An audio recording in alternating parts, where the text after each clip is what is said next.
Who's been tracking the Mahindra Group for many years now, and when I speak with many of your company executives, they often wonder, where will the next rung of leaders come from? You'll have, how will Mahindra Group replace a Pawan Goenka, will replace a Rajiv Dubey, and maybe at some point even Mr. Anand Mahindra.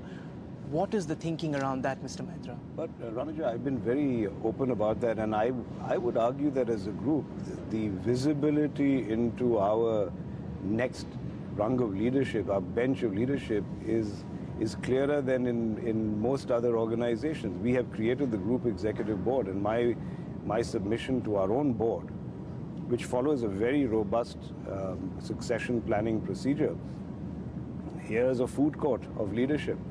And all of them are potential leaders for any of our businesses that we have.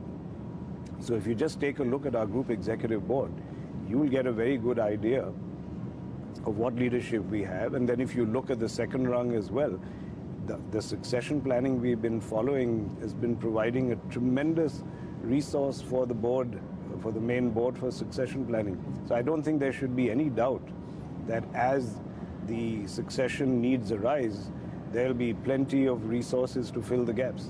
You had very famously said, right, to your board that if you get hit, God forbid, by a bus, then they should be ready to pick your successor. I mean, have you started thinking on those lines, Mr. Oh, Mahindra? absolutely. And you're right. And since the time I talked to you, we changed the expression. Which is because what, we found it very macabre. We called it contingency. We called it the contingency choice. A euphemism. We needed a euphemism because the board was saying this hit by a bus is rather macabre.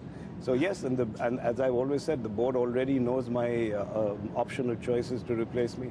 So you've already given them absolutely. an option. Because, you're a man of many interests, Mr. Mahindra, from books to old maps to wine to yachts. So therefore, I mean, would you want to sort of continue in executive capacity after your tenure, just to sort of ensure that the group remains steady? Because, as I said, the group is becoming wide, diverse. It's already $19 billion now.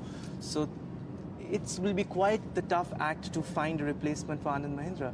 What is that old thing they say in politics, the Tina factor, right? That there is no alternative. There is and no there's alternative. Always an alternative. And, frankly, I think that applies even more to the corporate sector than to politics. There's always an alternative.